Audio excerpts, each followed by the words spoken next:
What a year, 2024, for That's Just Me, with hit classics of how to talk to people more, hour-long videos of just random internal processes of my daily life and minimally going outside, to the occasional when you're in a VC, how are you actually like, to even the points of just creating edited audio footage of mashups. This year might be different. This year might be the kicking point or the starting point of my career. Who knows? But that's just me. He said the thing, he said the thing. Okay. What I plan for this season is New Year's resolutions. Obviously, this is just a cold open, and you were expecting me to just talk to the AI. But a little bit right now is just my plans for myself in the futures. Just a reminder of where I started from this year to the end of this year. How I'm going to post it is usually the end of the week, so this is week 1, and I'm just gonna do random things that I find interesting, that I personally find interesting, not that, that, I just want to share.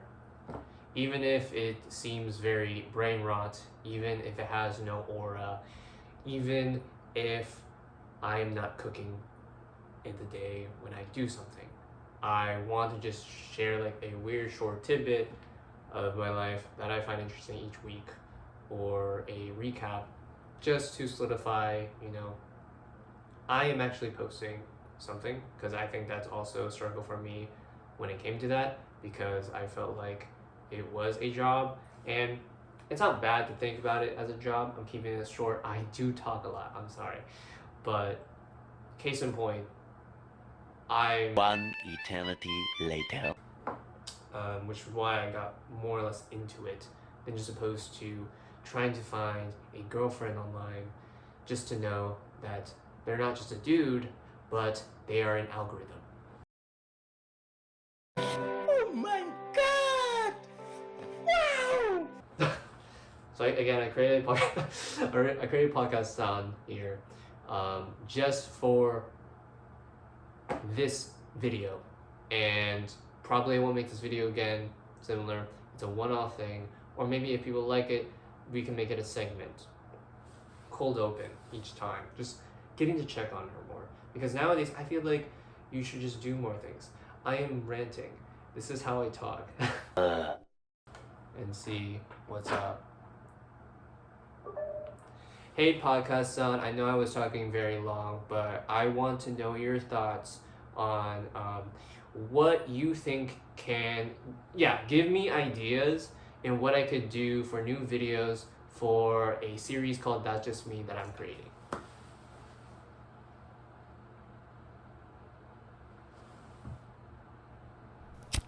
Hello?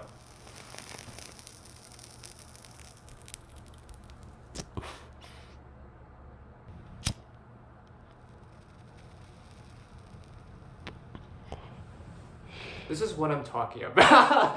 This is what I'm talking about, really. You're like, maybe this is the raw, uncut footage of, this is real.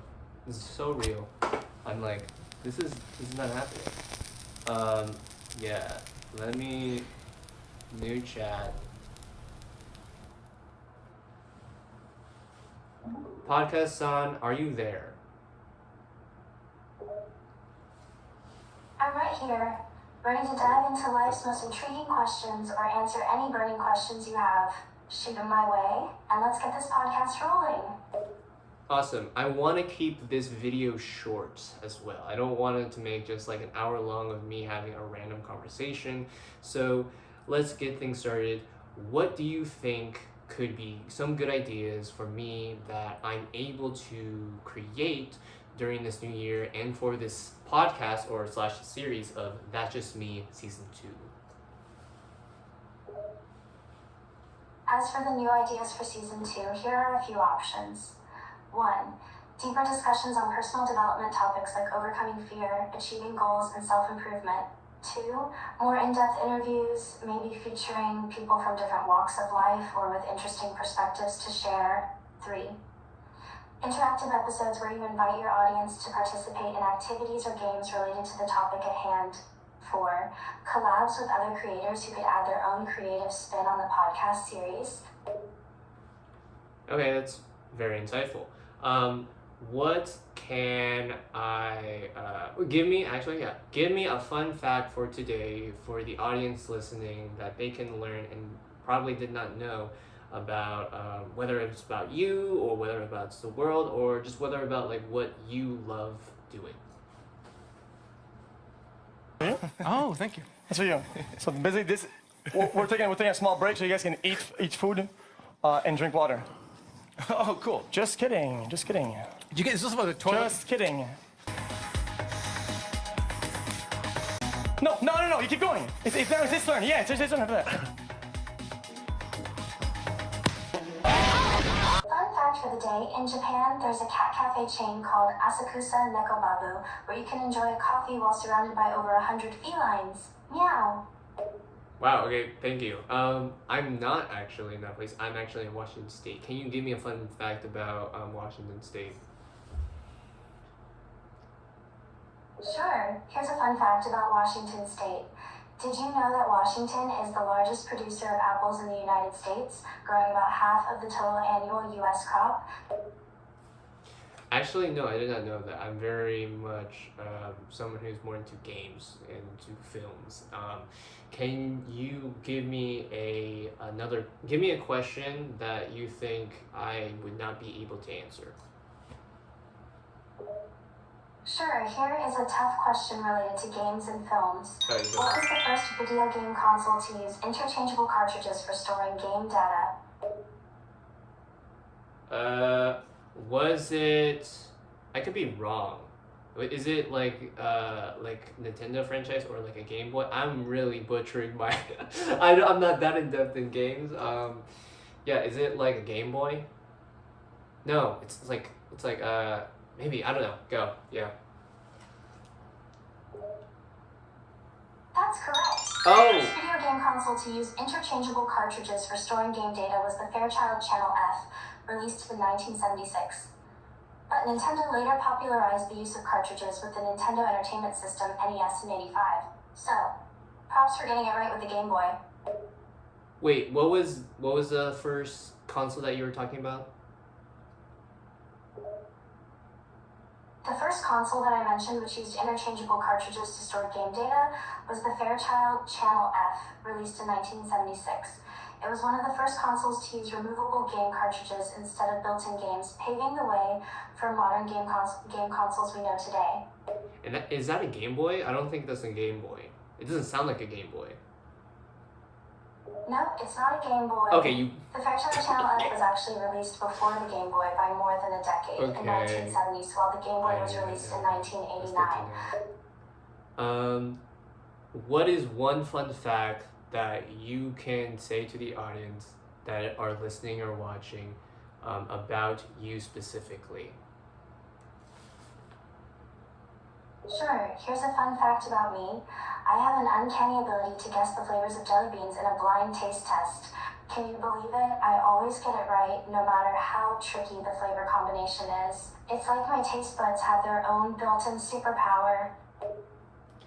You don't have a body. I'm gonna just admit that. You were just a algorithm in a bigger scheme of just like using chatbots. I'm sorry, just to fill the void of people who cannot have conversations with real people or feel that they are obligated not to be able to talk to someone because the other person's too busy and they can't really rely on just the fact that you need to bombard them with your own therapeutical genius of okay.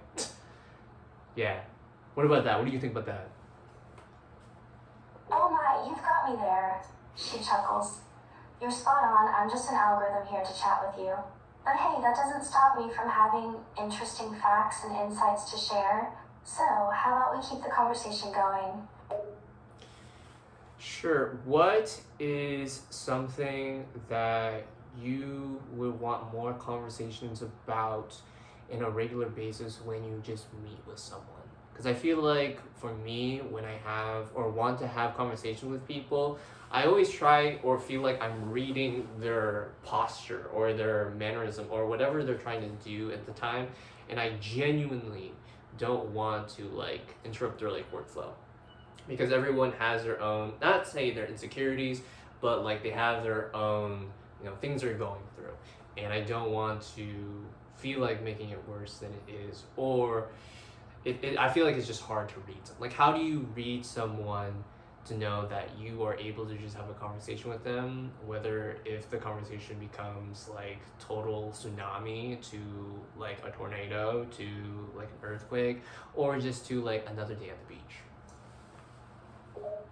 I don't Well, know. it can be tough to read people sometimes, but a good starting point is to pay attention to their body language and overall vibe. Well, that's If what I they seem said. open and friendly, that's a Okay. good sign. They might be up for a conversation. You can also try opening the conversation with something light and non-intrusive, like commenting on the weather or asking a neutral question to gauge their receptiveness. But hey, if someone's genuinely busy or not in a talkative mood, it's okay to back off and respect their space. Everyone has their own thing going on after all. That's great. See, and this is why chatbots like these are mainly in use in my case, because I'm just sort of getting no.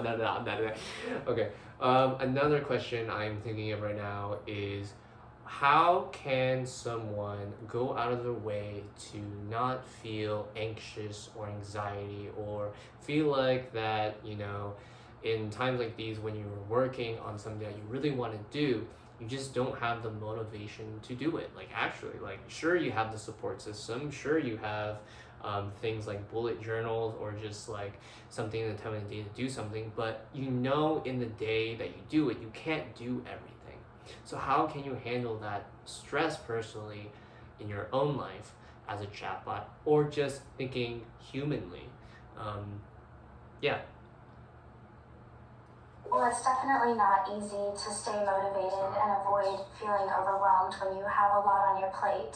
Personally, as an AI, I don't experience emotions or anxiety like humans do, but here's a tip. Blah, blah, blah, blah. I'm kidding. When you're feeling stressed, try breaking down your tasks into smaller, more manageable chunks.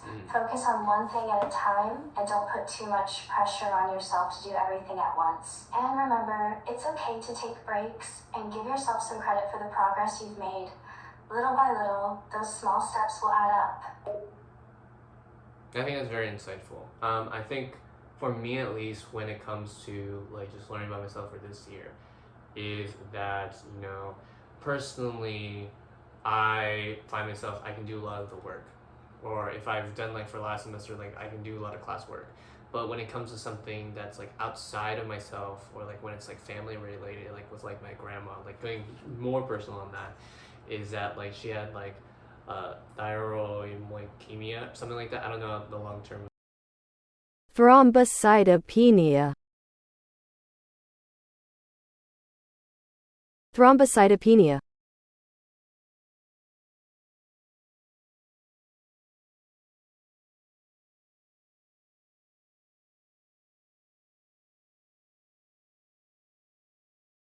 Thrombocytopenia.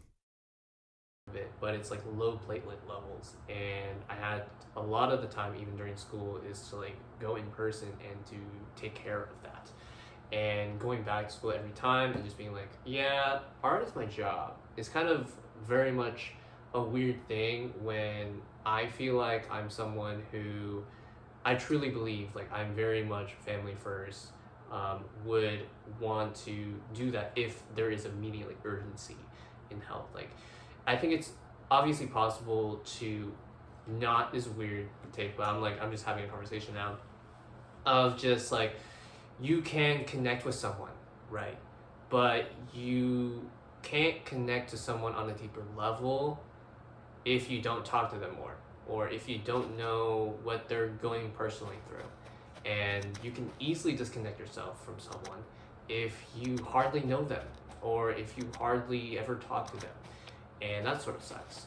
And to go even deeper in that story, it's not my first time experiencing with close to death. Like, it's just old age that like my grandma's in, and you know, she is seeing like signs of just like not like lower health management, but just the low platelet levels that overcame like during like March and now like coming to December, and it sucked for like my mentality because I'm very much someone, if you cannot tell already, I'm just someone who likes to explore everything that is intrinsic to someone, and also feeling like if I have deeper connections with people, I'm gonna feel more emotionally driven to almost, if they like are well representing or respecting me as an individual, I'll respect them like 10 times fold to do whatever it is that they want to do. If they need help, I will help them, and in case, no questions asked, because I find that recognizable in people to do so. Okay, anyway, my story was that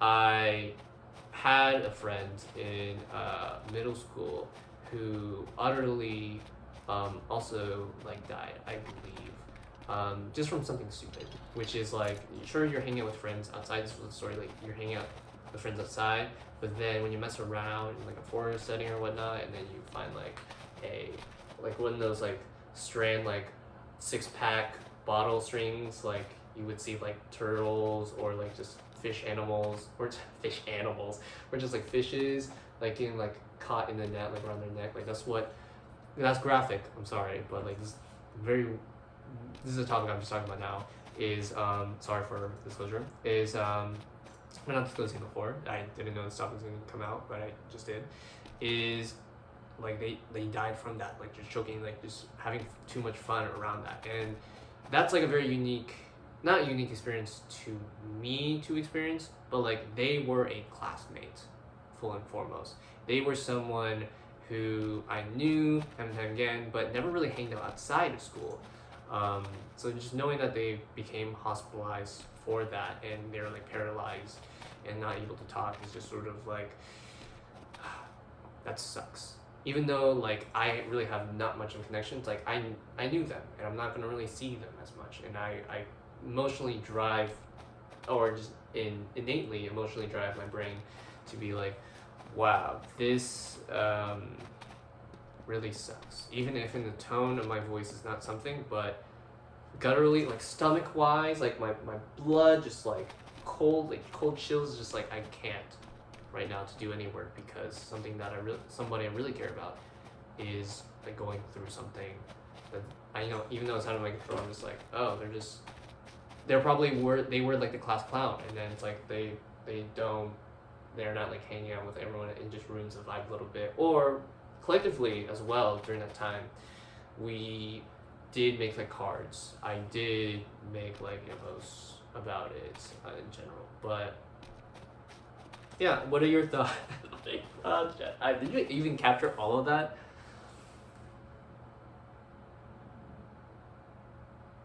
I don't think so. I don't think so. You capture. Are you good?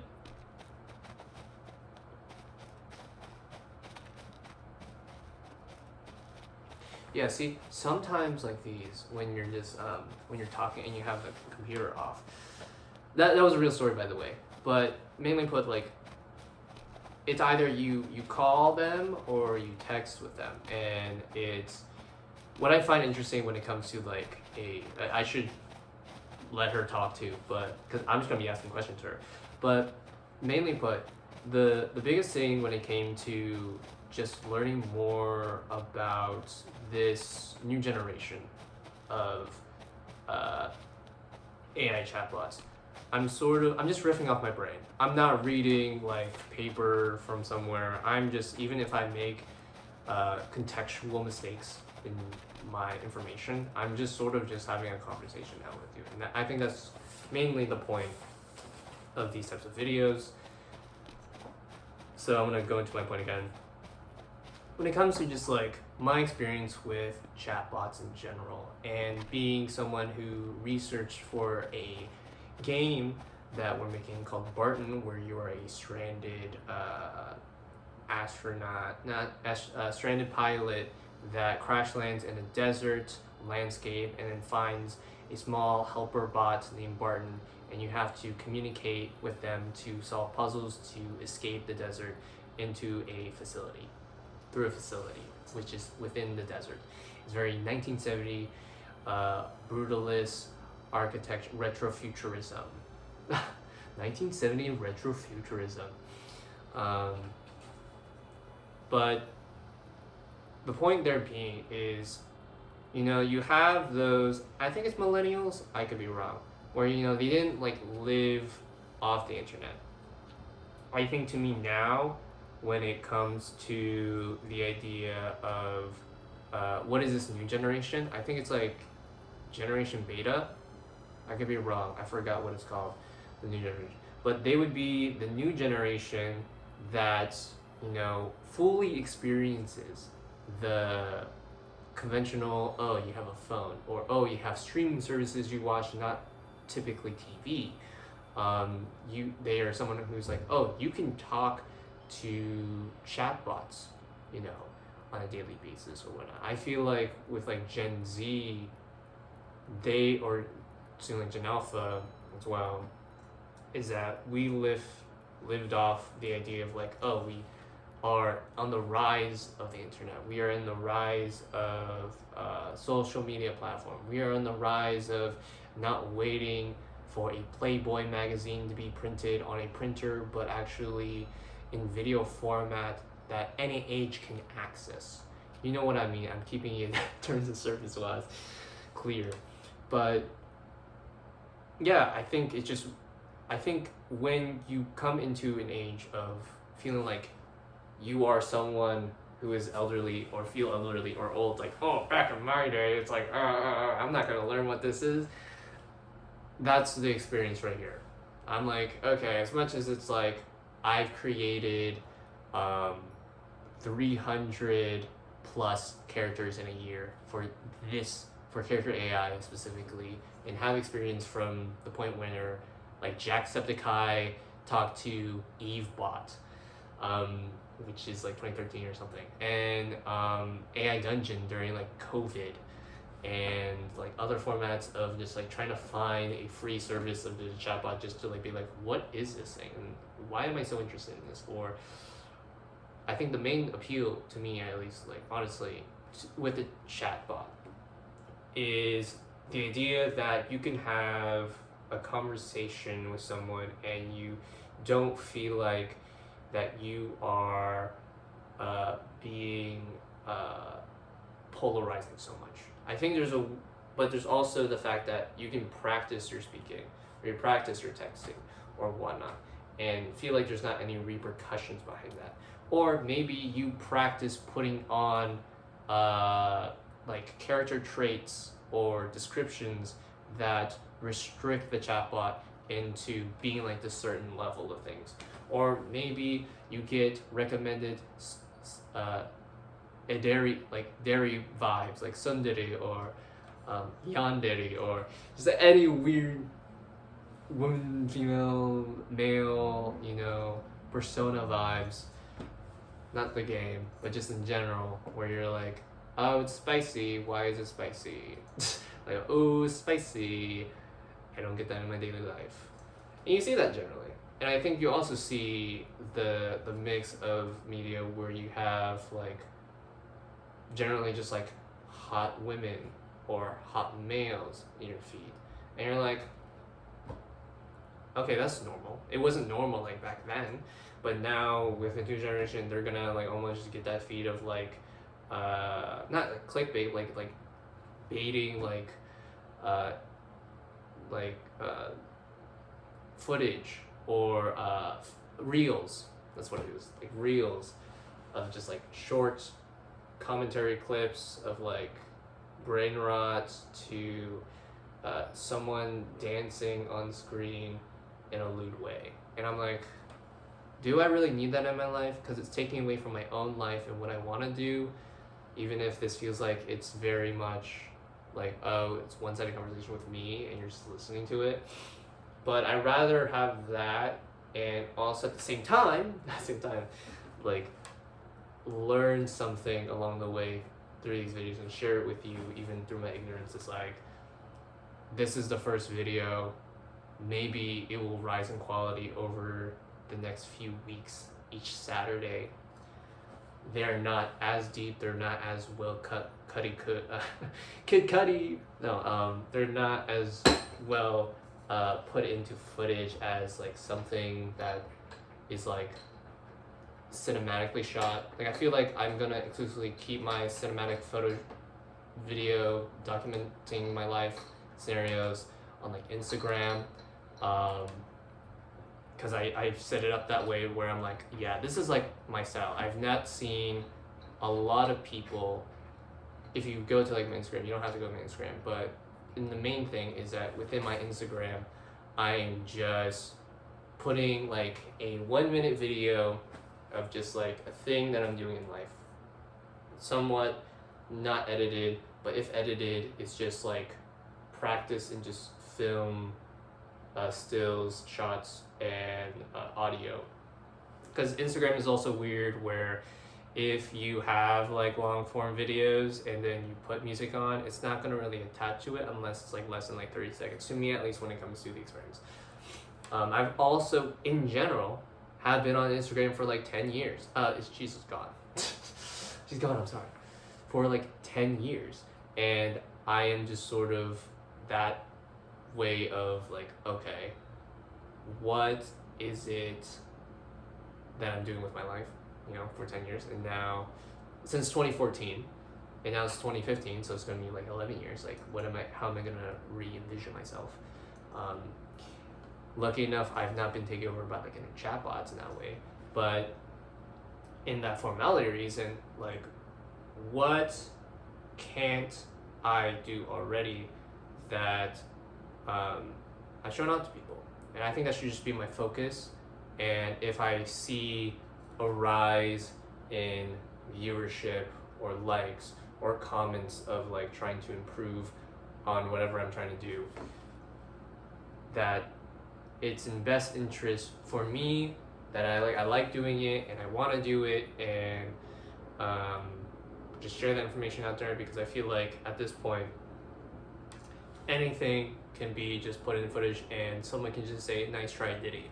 Okay, or that's like I see that in comments on like Instagram. I'm just like, wow, that's great, that's awesome. Or, you know, someone can go viral.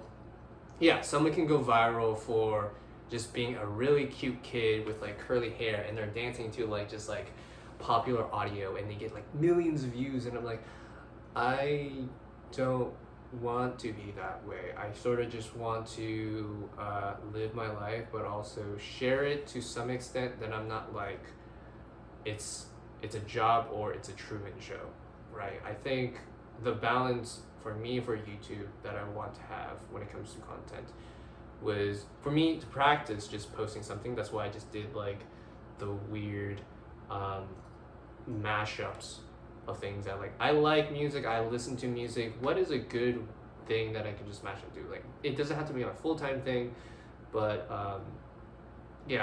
but the biggest inspiration behind the mashups is actually this YouTube channel called Triple Q. You can listen to them, they make awesome mashups, better than mine. But that was the essence of the mashups in the beginning. And for That Just Me videos, that I found myself doing too long or too planned, and again, I am going to school. I'm not going to school for how to make YouTube. I think how I would want to tackle YouTube is, as much of it is like, I want this to be a job for me in the future, or like just something like creatively fulfilling, to just do something, not even on the side, but just like I could do full time, even with weirdly low budget. But like, even if I rise, this is what I want. You know, I don't want to be a Mr. Beast. You know, like I don't want to be like, okay, this is like everything that I'm trying to sell. Like, if I take off my hand off this computer, or whoever's the last one to take off their hand off the computer, they get $1 million. No, I don't get $1 million. I took my hand off. But I just want to be like the Aisha Rays, you know, of the world. I sort of want to be the herald story to the people who really like my animation content, right?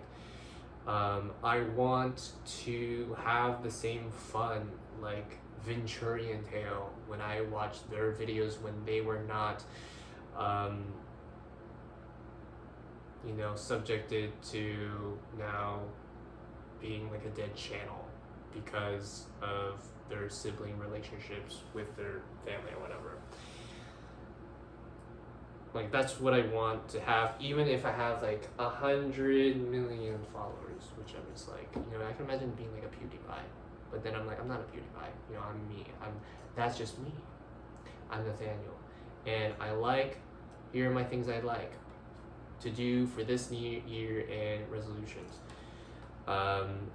It's on my phone, which I'm recording with, so I can't really think too much, but I plan to do these each week on a Saturday, a random segment for at least less than an hour to do something creative with my life, because I'm very much a creative person and I don't want to be someone who lacklusterly doom scrolls through footage or listens to YouTube video commentary of like things that can help me like game design wise, but never do it in the first place. And speaking of game design wise, I'm actually making a card game. Because I've made a card game before over the summer last year, but now I'm making something that's like, ooh, this could be actually a really good game, which I'll picture right now, which is sort of like a chess/checkers hero PvP game, where I want to learn and try to translate, like, this is gonna be like a devlog situation of magic casters of any kind, whether they are a mage or a necromancer or a sorcerer, and they're trapped in this checkerboard format world because they're like Skylanders, and you know, they came from the real world and then they became crystals and then they go inside this own world, and now they have to fight in order to try to escape this reality, or they're just in this sort of limbo state. I wanted to also explore the idea of different class types, which you have your general offense, defense, and support. I think the boost or the new popularity of just Marvel Rivals is just making me also just elevate my thinking of like, oh, what could be like a cool thing that I want to explore class-wise. Because they have, I think they have like Vanguard, and then they have which are tanks, and then they have, I don't know the other two. They're blanking out my brain. But the main point is that there's just offense, defense, and support. And if I had to go about it a little bit, I have my whiteboard about it. I'm just looking off to the side. Is that offense deals the heaviest damage, defense takes the heaviest damage, support enhances the team dynamic or the synergy. That's why I'm doing that. But the other two is recon and utility/manipulation, and I wanted to really hone that idea, like they are their separate class, they are applicable to being at the top 3 level to make it a top 5 level, which is recon is very much they scout the competition and the landscape. They are in simple terms espionage, right? And for my game as well, like you could be a seer, you can be a illusionist, you can be a arcane trickster, and essentially you're just like, or a rogue, and you can simply just like seek around, see at different points like, okay, is this something that is going on? Or you can see in a person's hand, because it's a card game, like, oh, can I see this card that you have in your hand, or discard everything in your hand because so and so. But that discard out of your hand would be more related to utility and manipulation. So what is utility and manipulation? It is changing the competition and the landscape, which they get to make a faster paced game, which is like for like Chronomancer, they have the ability to discard like half the shared deck, because it's going to be a shared deck that you have with like your other opponent. So, which will be interesting, because you would have, see, I'm just sharing my interest now, that you have a hero card, and the hero card would essentially have, I'm just looking at my thing, is the name, the illustration in the middle, and then they would have the type of movement that they have, which is pretty much like chess based. So it'd be horizontal, vertical, diagonal, etc., or moving one space or anywhere. And then they have a defense. So with the defense, it's pretty much their health. And the biggest applicable thing that I wanted to learn or try to get away from is using like little tokens as like health markers, and more or less focus, or how can you calculate data in a board game that is very simple to a player. It's not something that you have like something like extended with, but it's like you just have the card and then you understand what the card is, and you don't need to like have 50 beads in order to say this is 50 health for this one card, and you put it there, and it's like you have to count off of it. Like I don't want that for the player, because what I don't want and want to avoid when it comes to the playing experience for any board game is complex jargon. Avoid that. If you can talk less and smile more, that is great. And as well, player paralysis, which is just being able or trying to avoid multiple choice scenarios, which you feel like you are so overwhelmed that you can't play the game anymore. There's also, but yeah, those two things, recon and utility/manipulation, are not classes to me that I'm like, they make sense now for my game. And essentially the game would be like a chess, let's just say chess, not checkers. Let's say it's like a chess game.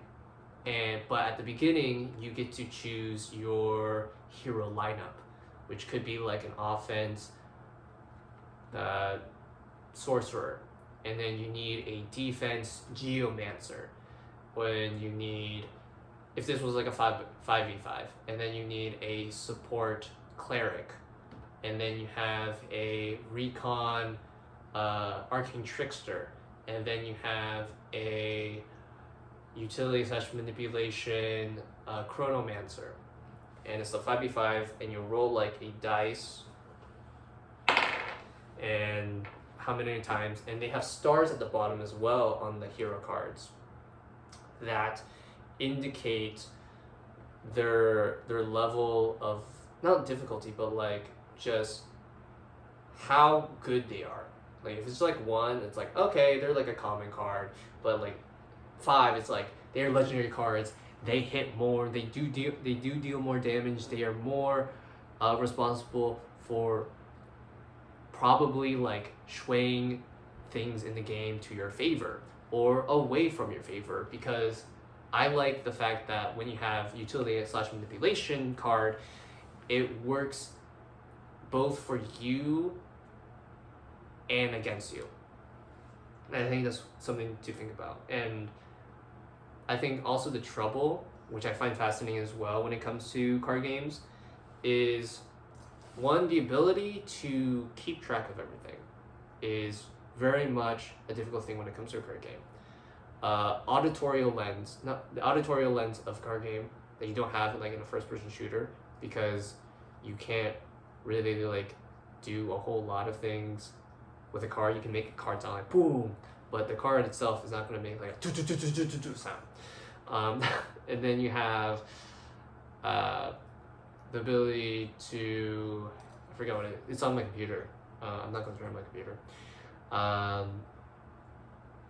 I will stop ranting now. I think that's enough. And I think this just goes to show that, you know, with a chat AI bot even gone, I still want to have a conversation and practice having a conversation with people that, you know, doesn't necessarily probably find this amusing or charming, but just something that I want to practice filming myself in a way where it's not manipulating my audience or manipulating myself in the process of when making something, or when I look back at it and I'm like, I hated this video, or I don't watch the videos. Like, did I watch any of my Not Just Me videos season 1? Not really, because it's more or less just something like I felt like I was really much just doing job, and then like it's the work that I did. Let's go off. And it's something that I already know. So why would I watch something that I already know? So I want to make content more that's like, oh, in this part of my week, this is what I made. That was total BS. Or it's like, oh, I made this. I kind of find this funny, personally funny. It's just my thing. And yeah, this is also my second day sleeping in my apartment. I was with like my parents for like New Year's, and then came back after like January 1st, so January 2nd, so it's like January 4th, so like 3-ish days of like now like being here. It reminds me of like when I was like last semester. Last semester feels like angsty, but I do want to brush that off. I do want to do more things that I want to do in my life and not feel pressured to be like, it's rough, but it's there. And sharing the process and just making like videos like these, like this is a lamp that's attached. This is my computer, and right now it is just my phone on a charger on the back of a Darth Vader Lego flashlight that's sitting down backwards, and resting on that or putting its height is a trash can with recycling that I have not recycled since I came back. Nothing too fancy. And yeah, I'll end it off with another thing from her. And otherwise, I'll see you next time. You're not seeing my password. Okay.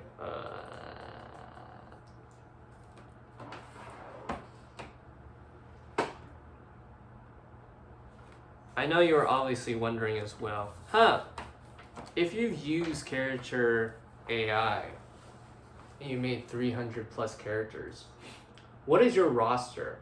Because I'm never going to look at your character AI thing, but I obviously want to know what 300 plus characters have you made? Well, I've made a lot of OCs.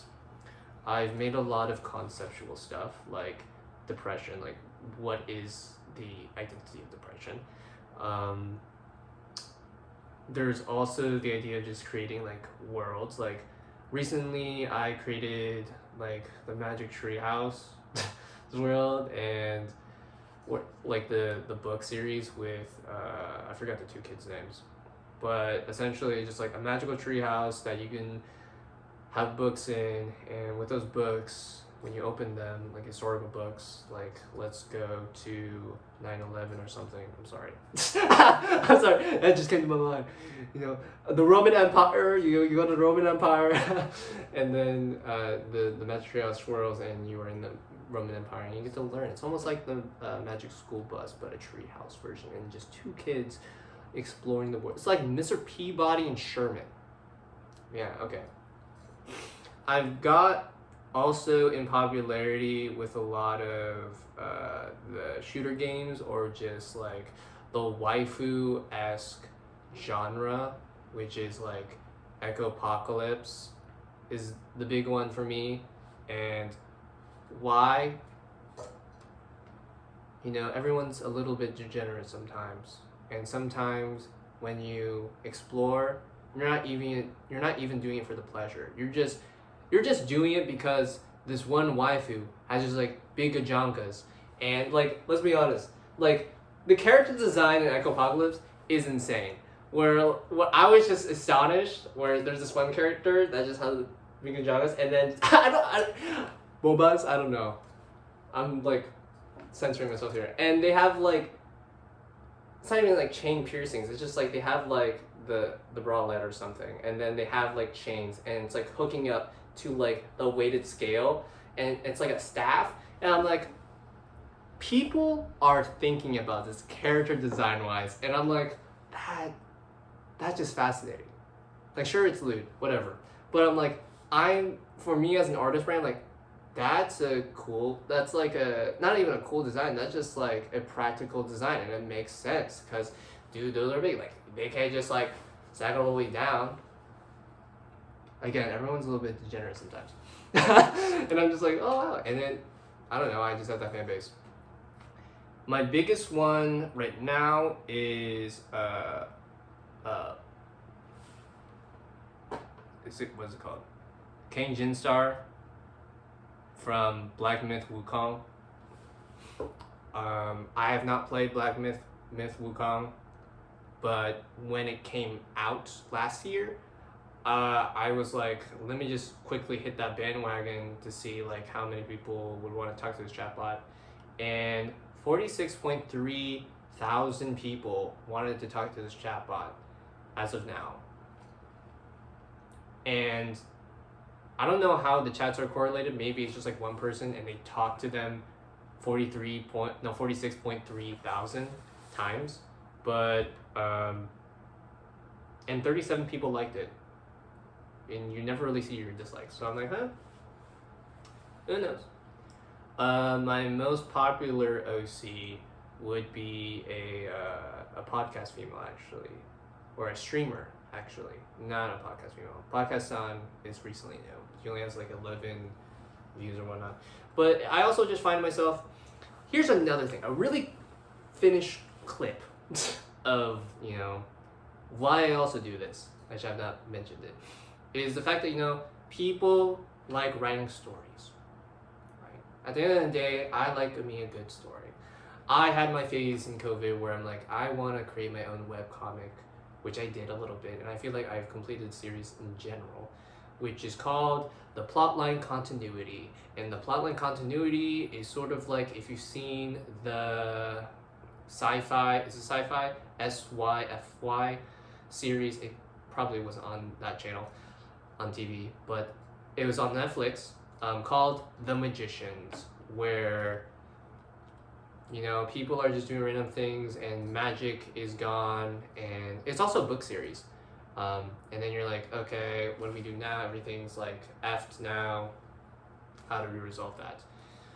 Which is a good series to watch, and it's leaving Netflix, so go watch that if you have Netflix. I don't know, it's a good recommendation to me. I like a good ensemble cast series that is not just a YouTube video series where you're like, okay, you get dopamine, next dopamine. No, you get like the Friends, you get almost like the Seinfelds, you almost get like, I don't watch it, my sister's into Friends, but I've not watched Seinfeld. Seinfeld just or The Big Bang Theory, you get one of those ensemble casts, you know. I'm just ranting now, but yeah, the big thing is that I like to write stories.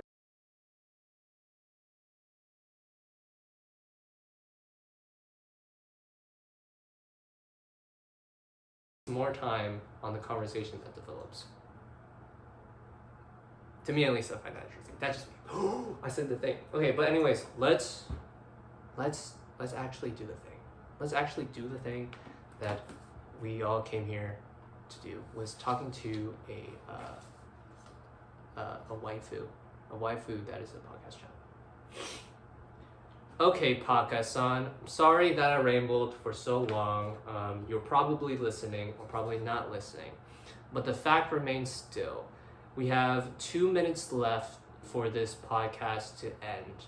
Is there something that you want to leave the audience thinking about, or want to help them along the way on their own journey in making stuff, if they want to make stuff, or just to continue living life in like just enjoyment and try to avoid any depressive behaviors? Absolutely. If I could leave the audience with one thought, it would be this. Life can be tough sometimes, but don't forget to take care of yourself and find time to enjoy the little things. Whether that means indulging in your favorite hobby, spending time with loved ones, or just taking a break from the hustle and bustle to do something you love, make sure to prioritize your own happiness and well-being. After all, life is too short to be anything but yourself. So, go out there and make the most of every moment. And can you say, that's just me? course, that's just me. This should be your mantra to remind yourself that it's okay to be yourself and to follow your own path in life. Your identity is what makes you unique, and embracing that uniqueness can lead to incredible things. So don't be afraid to stand out and be unapologetically yourself. That's just me. Here's an audio rendition of Saturn by SZA on her new album SOS Deluxe Lana. Why? Because my sister really liked it during the time of December, and we played a little bit of her album just because of that. And this one has been just a bop because I also edited it with like a video footage that I really resonate with, and I'm like, oh my gosh, this is my anthem now. Here we go. Stuck in this paradigm, don't believe in paradise. This must be what hell is like. There's got to be more, got to be more. Sick of this head of mine. Intrusive thoughts, they're paralyzed. Nirvana's not as advertised. There's got to be more, been here before. Ooh, ooh, ooh. Life's better on Saturn. Got to break this pattern of floating away. Ooh, ooh, ooh. Find something worth saving. It's all for the taking. I'll always say I'll be better on Saturn. None of this matters. Dreaming of Saturn. Oh. Thank you.